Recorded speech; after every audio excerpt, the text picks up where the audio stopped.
Well, I've just pressed it. Have you done it? Yes. Okay. It's now going. Wait a minute, I'll just tell you when it's.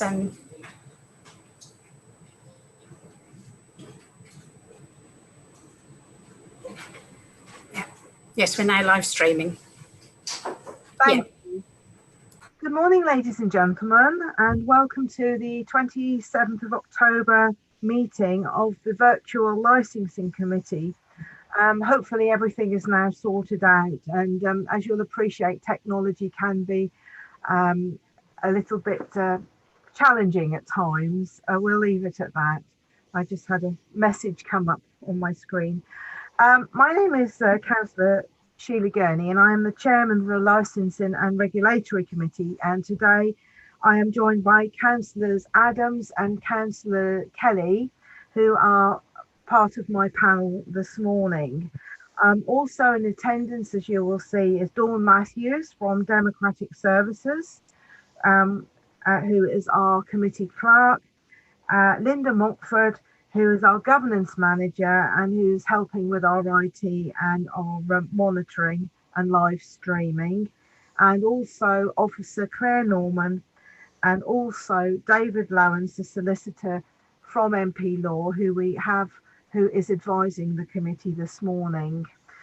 We have also our applicant here this morning, Imogen Oliver, and do we have any of the objector, the lady? Has she signed into the meeting, please? No, Chairman. Claire, did you manage to make contact with the objector? Yeah, as far as I'm aware, the objector confirmed that she was going to attend. Right, okay. So, with that in view, monitoring, any advice?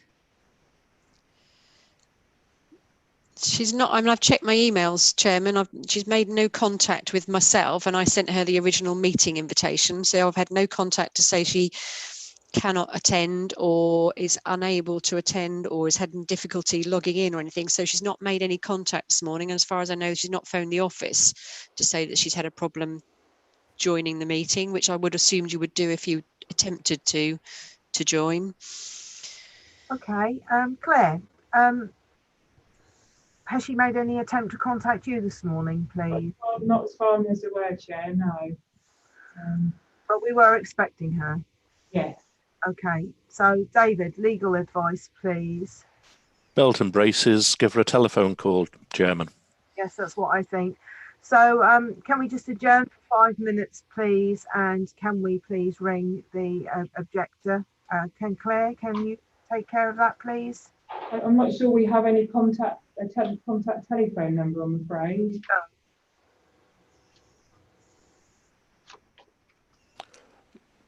Presumably all the communication all the communication has been by email, has it? It has, yeah. There's no contact details on any of her emails. Not on the emails as far as I'm aware. We've got the address details. I'm not aware that we've got a contact telephone number. Chairman, if we give her an email, that will flag if she's on the system that really she needs to contact us if there's a problem. Yes, I'm just looking.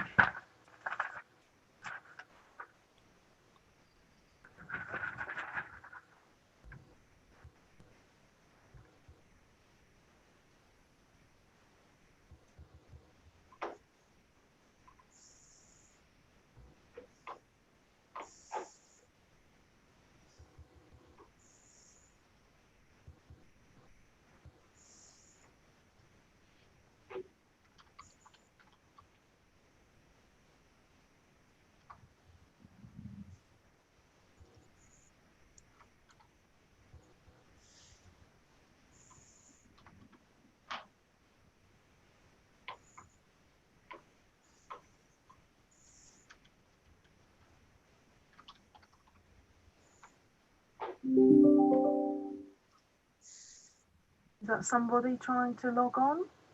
I'm just checking. No, there's no one in the waiting room, Chairman.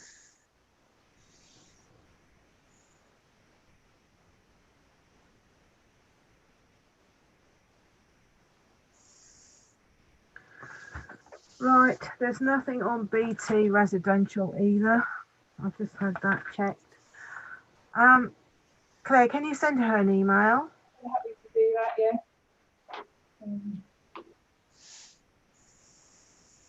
That's all we can do, David, is send her an email saying that the meeting has commenced. I think so, Chairman, and that should be enough. She's had the details. We've heard nothing from her as to I can't attend. In fact, we've heard she was intending to, but things may have changed. But if she wanted to be here, she certainly had the facilities, I think, as the data of the officers to say, sorry, there's a problem, and she hasn't apparently. No. Okay, well, I'm going to make the decision to proceed then. We have got her correspondence, so we will use that, and we'll have to rely on that. Would you like me to send a quick email, Chair, to... Please, you can do that just so that we do cover all bases. I've just looked on BT residential for a check on that name in that road, and there's nothing coming up, so I've done that as well. So we'll go back to where we were.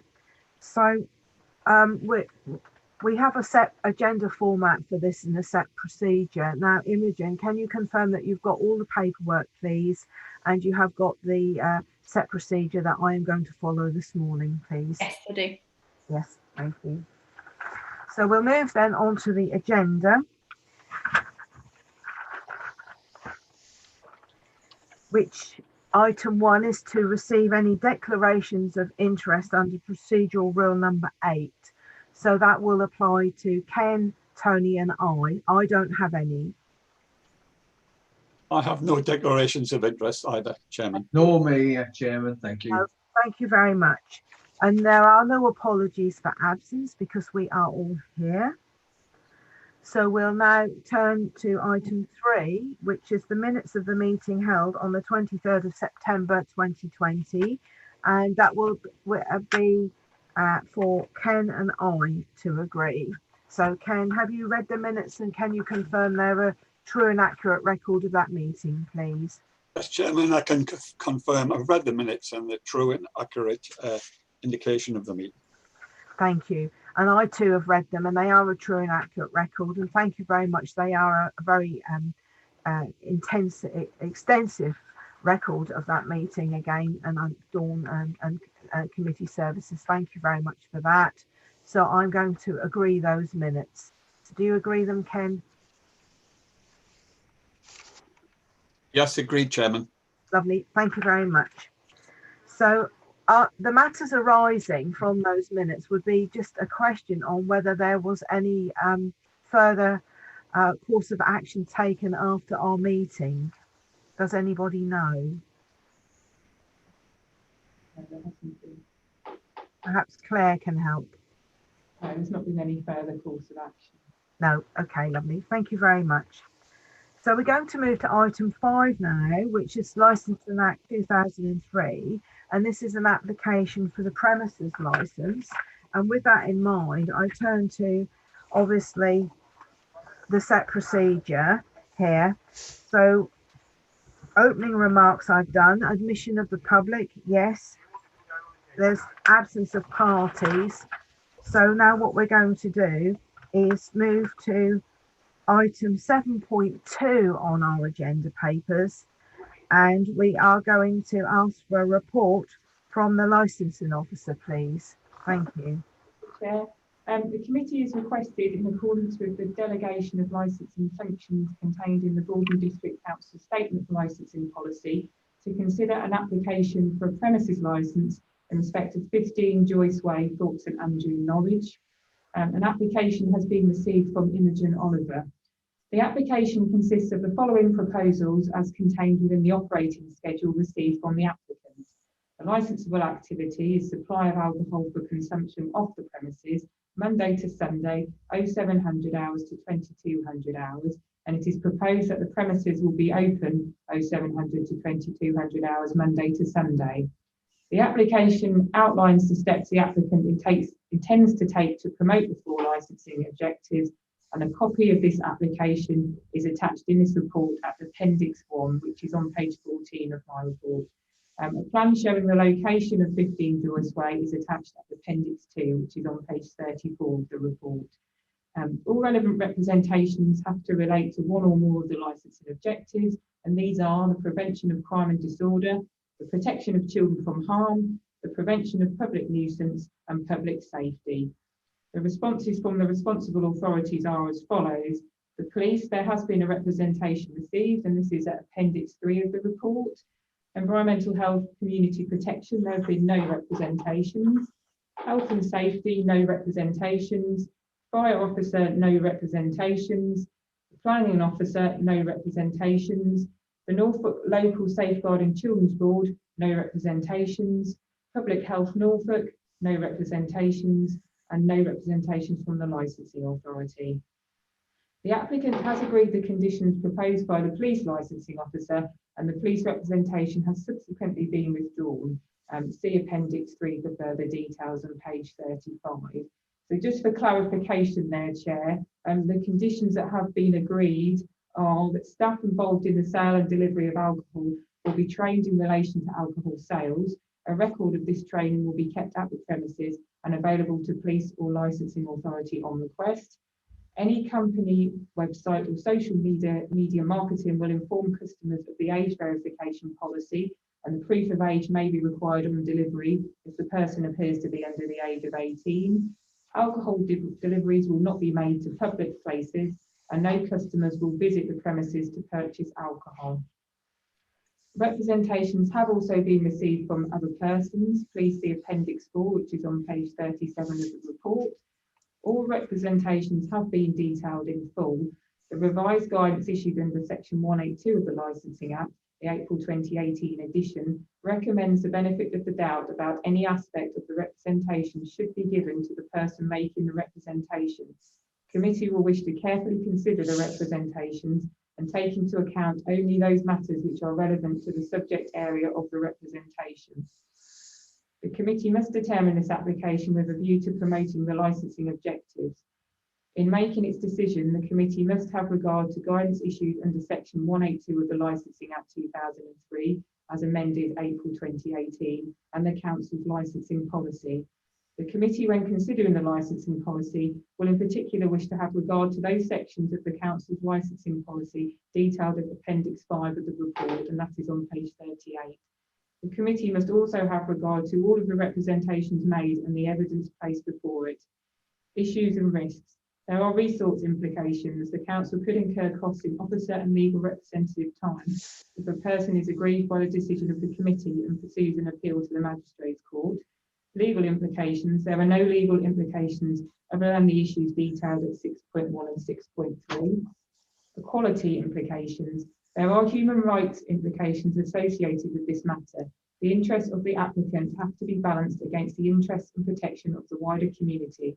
Any actions proposed in respect of the application must be proportionate to the matter under consideration. The decision-making process must be transparent, and the applicant must be given full opportunity to make representations. The committee is therefore required to balance the interests of the applicant against the interests of the community and decide where the balance should lie. Environmental impact. In making their decision, committee is requested to ensure that the principles of the protection of public nuisance licensing objective are upheld. And crime and disorder. In making their determination, committee is requested to ensure that the principles of the prevention of crime and disorder licensing objective are upheld.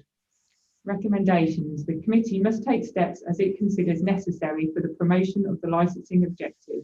These are to grant the application, to modify the conditions of the licence, altering or omitting or adding to them, to reject the whole or part of the application, or to refuse to specify a person in the licence as the premises supervisor.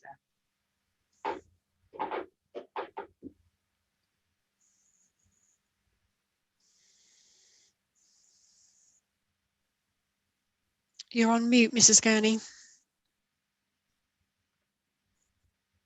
Sorry about that. That was because there was a bit of background noise and there was an aeroplane. I live near Norwich Airport and sometimes the planes come over the top of the house and it was a bit noisy. It's up to the committee now to ask any questions of the licensing officer. I've got one at the end, so I'll ask Ken first. Have you got anything you'd like to ask?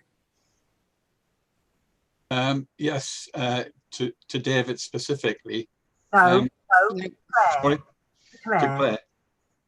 Claire, is there any implications about the storage of highly flammable alcohol in a premises, and whether or not there has to be special consideration given for that?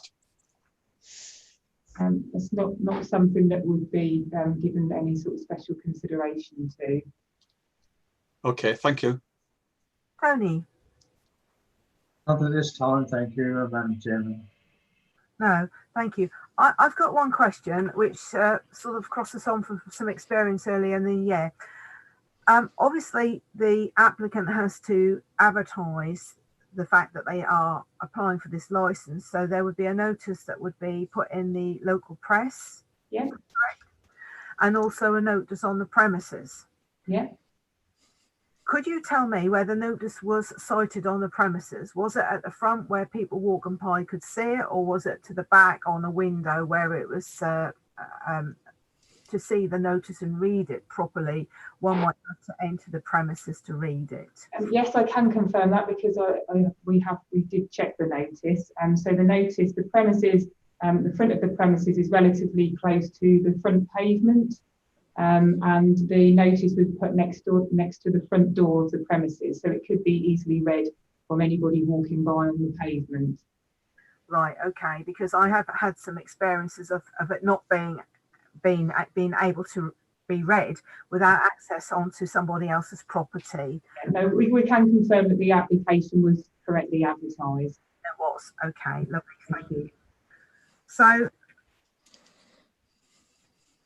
Imogen, have you got any questions you'd like to ask the licensing officer at this stage about her report, please? No questions at this stage.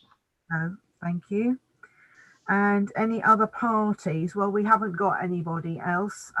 David, did you want to ask anything? Not at this stage, thanks, Chairman. No, thank you. Right, so that's taking care of 8 and the report from the licensing officer. So the applicant's case, item 9. So this is for you, Imogen, to tell us a bit about why you want to do it and present your case to us in support of your application, please. Lovely, thank you very much.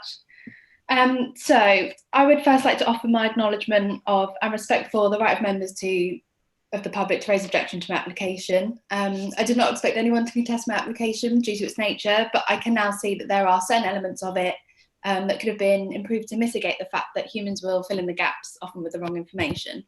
I would request that the following response is taken into consideration in equal measure to be made aware of. For clarity for everyone, I'm applying for a premises license as it is a legal requirement in order to run my intended business.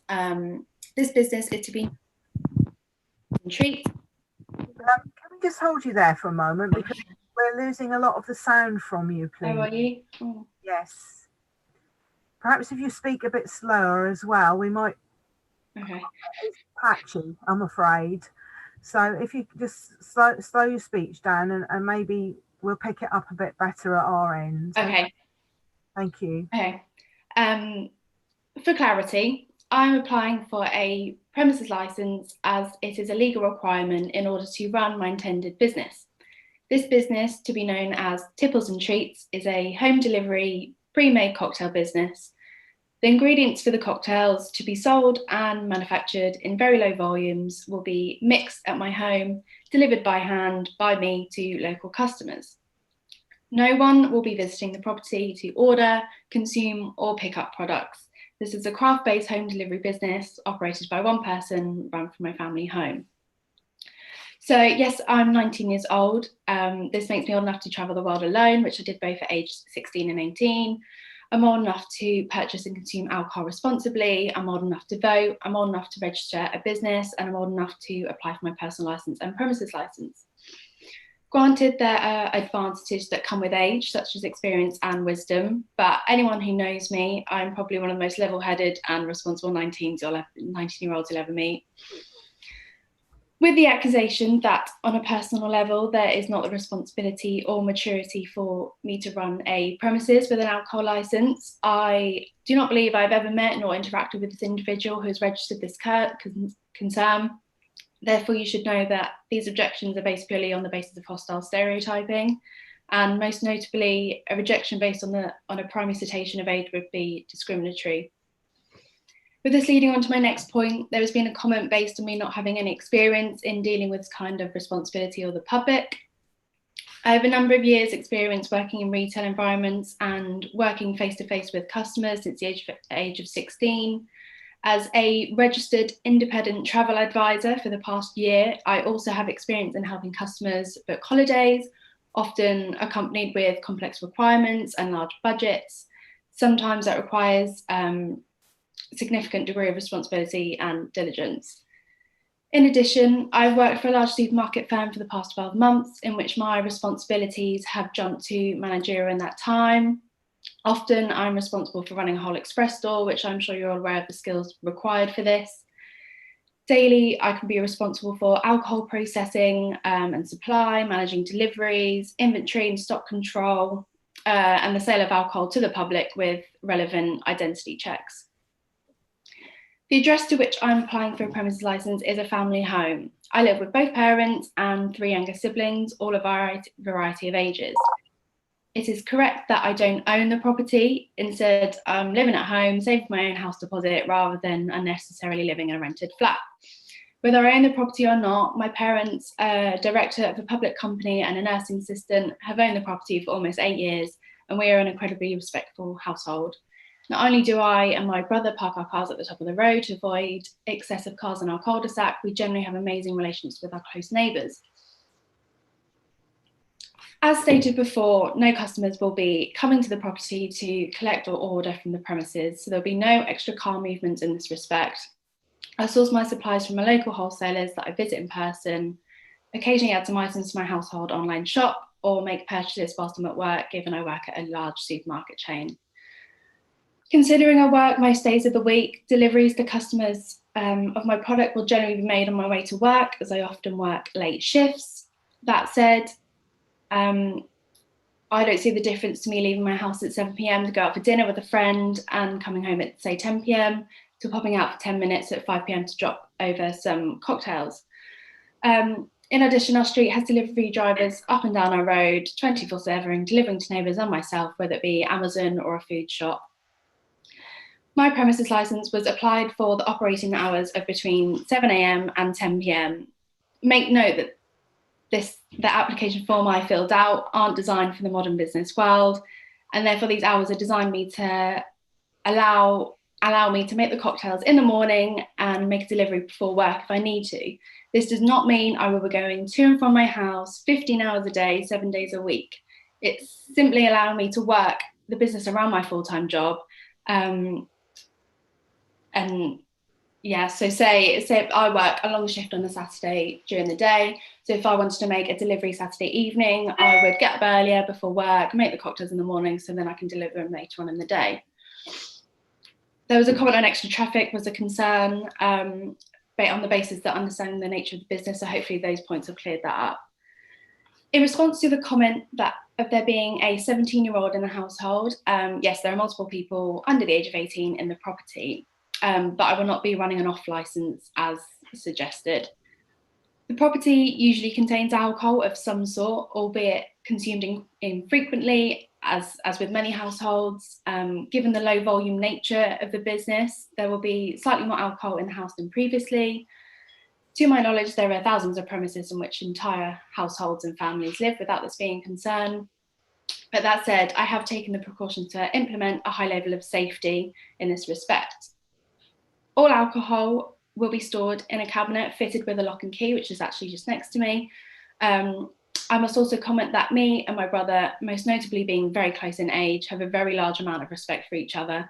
And he knows how much this business has meant to me, all the time, money and effort gone into it. So he would never dream of consuming any stock.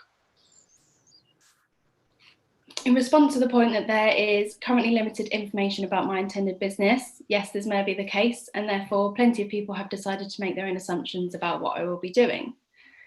The only thing I've used so far to document my journey is social media. I have extensive experience of using this through being a travel advisor, and I aim to use this digital marketing strategies to launch a website if my license is granted.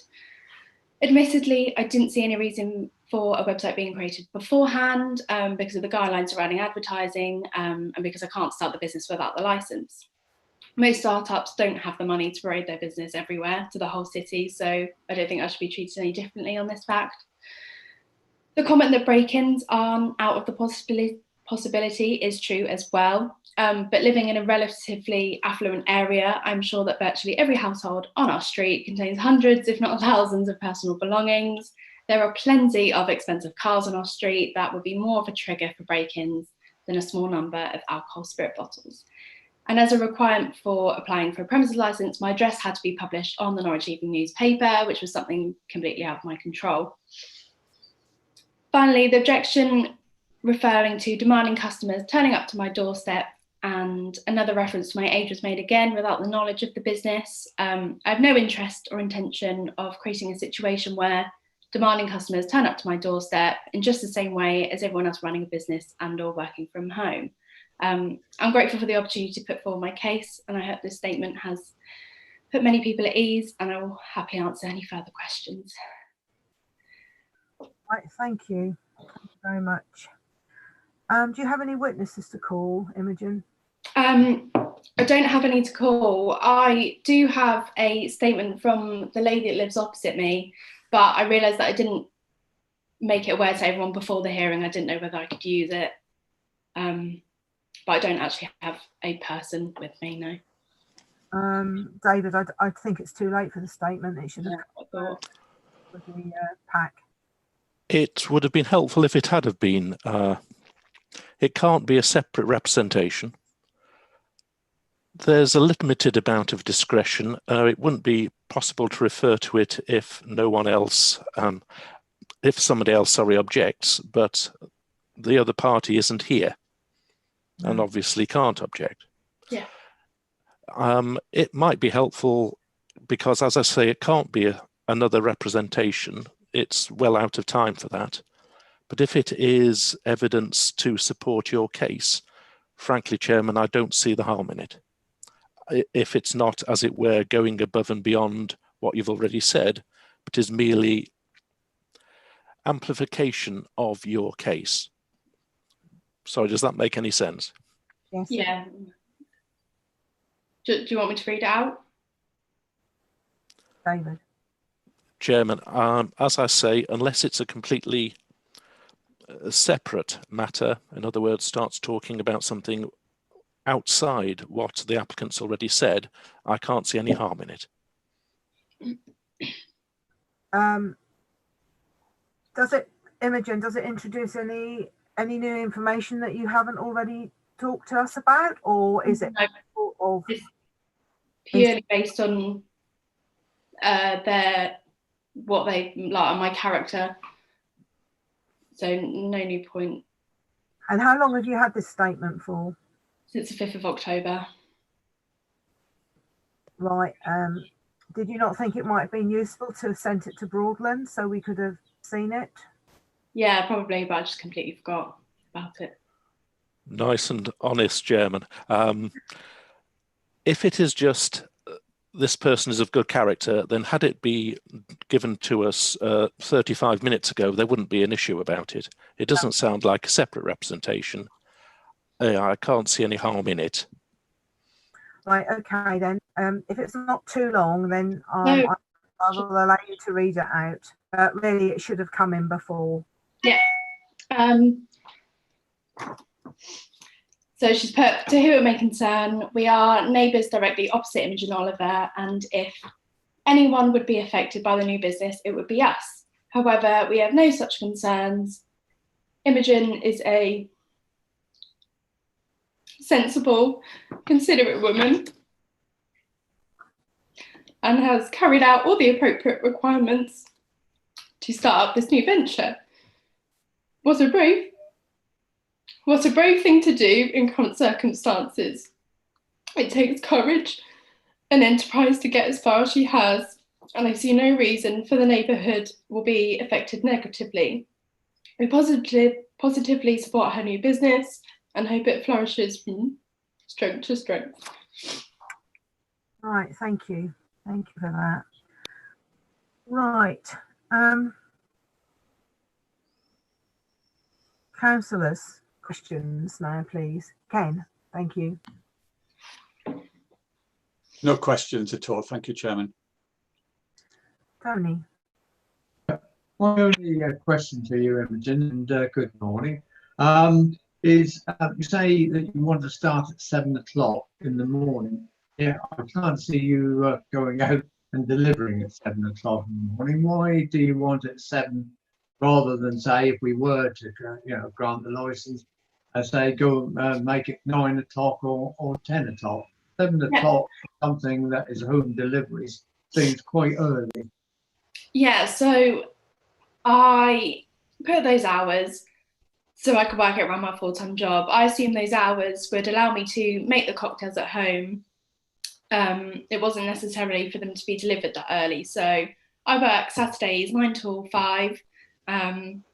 So say I wanted to make a delivery after work, but I didn't have the time after work to make the cocktails, I would potentially wake up at 7 a.m, make them at 7 a.m, pop them in the fridge, and then when I get home from work, deliver them to whoever's ordered them. But obviously, if this is a big problem, then maybe that's something that can be changed to tailor for a later. Just a quick follow-on question, Imogen. How long does it take you to make a cocktail? Just trying to get a sense of why you would want to start at 7 o'clock, basically. Well, one single cocktail, probably a minute, but if someone's ordered, say, 10, then it can take longer. It's just allowing me to make them for work, so I'm not late for work. That's all. Okay. Thank you, Imogen. Thank you. Yes, Imogen, I have some questions for you. You're setting up this business in a property that belongs to your parents, I take it? Yep. So what do your parents think about this? They are so incredibly supportive. You've got no idea. They support me in everything I do, and they think it is an amazing idea, to be quite honest. Right. They wouldn't have let me do it if they didn't support me. And you also, in your opening statement, you talk about having 3 other siblings. Yes. And we know that you have a brother who's just a bit younger than you. He's 17 or there. So what about the 2 others, please? The 2 others, one is 13 and the other is 10. Right. And you're going to make these cocktails in a residential family home. Mm-hmm. in the kitchen where the rest of the family, and I take it you and your mother and your father and everyone else will want to come and use that kitchen for normal domestic use, as a kitchen in a house would be used. How are you going to manage that? Well, I do actually make them in my dining room, which I'm sat in now, and I go to from the sink, so having enough space wouldn't be an issue. I'd work it around my mum cooking tea or whatever. It wouldn't be an issue. I might have to join. I don't think so. Are you on your own, or have you got someone with you? My dad's just walked in. Right. Okay. I heard my name referenced. Am I allowed to join, or is it Imogen only? I read in the documentation. I think it's for Imogen. I see. Right. I heard a question about how supportive we are, and please, can I just reiterate, we're very supportive of Imogen. I'm just going to get some legal advice on this, David. We've got another. Chairman, if again, it's not an issue. If you're interested in how supportive the parents are and a parent is there ready to tell you the answer, then I would say go for it. Again, it cannot be a separate representation. That is well out of time. But on the direct question you raised, I think that is not problematic. Thank you for that. Right. So we gather from your father that they are supportive of you, and they support you using their property to create activate this business from. Is that Yes. right? Yes, that's correct. Yeah. Okay. So you're going to store the drinks, the mixtures, the bottles in a locked cabinet. Yes. What sort of locked cabinet are we talking? It is next to me. So it's glass and it's got a lock and key in it at the moment. If you can see that. Right, and you're the only person that's going to have access to that Yes. cupboard. Yep. Right, thank you. Right, that's my questioning. Thank you. David, do you have some questions, please? Thank you, Chairman. Just a couple. On your page 30 of the agenda, then under the prevention of public nuisance, it says limited hours means that no licensable activities will occur after 9 p.m. Of course, you're asking for 10 p.m. So I'm just wondering whether that's a typo, or is there an explanation of there's going to be no mixing after 9 because you're going to be using the last hour for deliveries? Did you say that was page 30? There's a conflict in the times because I've read it too. There's 30 of my agenda. Yeah. If it helps, it's on a page that's headed M for Mother. Describe the steps you intend to take to promote the 4 licensing objectives. Okay. And then it's under bracket D, prevention of public nuisance box. Oh, okay. I think, and as I say, it may be a typo or it may not, but if you could explain, that'd be appreciated. Yeah, so that would have been a typo. Obviously, when I was filling out the application, I was going to and from with Broadland over email about the hours because I was unsure, because obviously it's not a pub, it's not going to be open to the public, so it was trying to establish hours, which. So really, we should be reading 10 p.m. instead of 9 p.m. on that page. Yeah. Okay. Yeah, that was my bad. Apologise for that. No worries. My next question is Appendix 3. That's the letter from the police. Mm-hmm. And then they say, and you've agreed alcohol deliveries will not be made to public places. Yeah. What's your understanding of public places, please? Any area in which there's free movement of people and that people don't, it's not like a property where people live. It's, I mean, I'd say it's anything outside a home or, yeah, that's my understanding of it.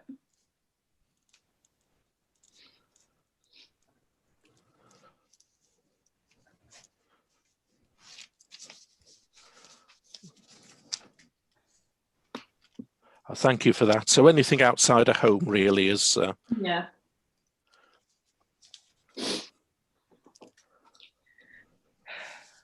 Very stressful business when you're not used to it. Yep. Thanks, yeah. Thank you. Thank you. I've got a couple more, please. Have you got your alcohol license, your designated premises license, premises supervisor, and done the training? And if you have done that, which I hope you have, otherwise you wouldn't be here this morning, how long have you had that license? Yes, I've got that. I took that in July this year. Yeah. Did you do an online course for it? Yeah. Yeah. Was that local or a national thing? I think it was national. And you gained your license for this in July this year? Yes. So you've had it 3 months? Yeah. At 3 months. Okay. And are you the only person who's going to mix these cocktails in your house, or are you going to have other people there doing it? Say, for instance, if you are away on holiday, or is your business going to not take bookings while you're absent, and it's just going to be very strictly regulated and down to yourself? Can you respond to that, please? Yeah, so it's going to be just me, and as you said, if I'm ever away, I just won't take orders for it. It'll just be me. Right, lovely, thank you. So I'm just going to call on Imogen. Do you want to say anything else before I move on? No, I don't think so. No? Are you, you're happy for me to move on? Yep. Councillors, any more questions from your good selves? Nothing from me, Chairman. No. And David, anything else from you? No, thank you, Chairman. No. Does anybody, Claire? No, Claire. Okay. So I'm going to move on then to item 10 on our agenda, which we're following. So this is representations from other parties at the hearing. And obviously we did have a written representation for this application. However, that person has not, for whatever reasons, made contact to dial in. Claire, did you send an email? I'm sorry, I can't hear you. I have, yes, Chairman, I have sent an email. I haven't received a reply, I'm afraid. Right, okay then. So we don't have any other parties to speak, so we can't really do section 10, only to take on board the correspondence that has been submitted in this instance. So I'm going to, with David's agreement, are you happy, David, that I move on to the closing statements now? Yes, Chairman, thank you. Everybody has seen the letter, everyone's read it. The applicant has responded to it. The applicant is disadvantaged as she cannot put questions to this person, which is irritating, but there we have it. Yes, time to move on.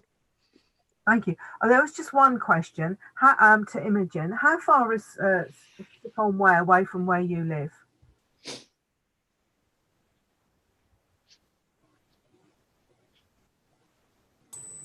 If it might help, Chair, on the plan, the property is marked on page 34 of the agenda. I think so. You've got the premises on Joyce Way, and you've also got the property marked on the plan. I'm just asking the applicant. Yeah. Oh, sorry, everything froze for me. What was your question? That's okay. I was asking you how far away the premises was from how far away you were from the objector. They don't even live in my street. By the looks of it, they live on the next street up the road. Okay then, that's lovely then. Well, now is the time for anybody to speak, because we're now going to move into closing statements. I'm sorry, I keep having to cancel this phone. Closing statements. So Imogen, have you got anything you wanted to say further, just to kind of wrap up the whole statement that you have made? Yeah, it's very short. So with respecting the objections put forward, I've learned a lot through this process that you cannot please everyone and not everyone will always support you. I've dedicated my entire soul to creating this business over the last 5 months, and I thoroughly believe that having the dedication to be a young entrepreneur in the current pandemic is pretty applaudable. Right now, people are being made redundant left, right and centre. So why shouldn't people be allowed to adapt and create new opportunities for themselves? You know, this is not a delivery style business that will have multiple people around delivering multiple times a day. This business is a special occasion delivery service where people celebrating birthdays in lockdown can pre-order some cocktails to be delivered on the day and to be enjoyed in the comfort of their own home. I am a capable and mature individual with an extensive desire to succeed. So I hope today has helped you understand the nature of my business and make a decision in my favour. Thank you. Thank you very much. So what we'll do now, and I don't know if it's been explained to you, but what we do now is we go into a private session. Yeah. And that means that you are placed out again in the waiting room. Mm-hmm. And I'm left with the councillors and the committee clerk, Mrs. Matthews, and our solicitor.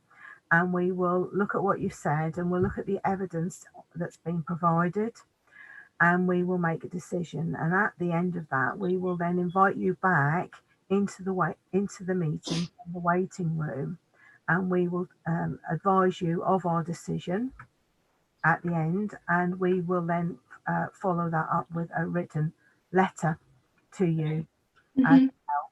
So I don't know how long that's going to take. That's fine. So you could be in the waiting room a good while, or maybe not. I don't know.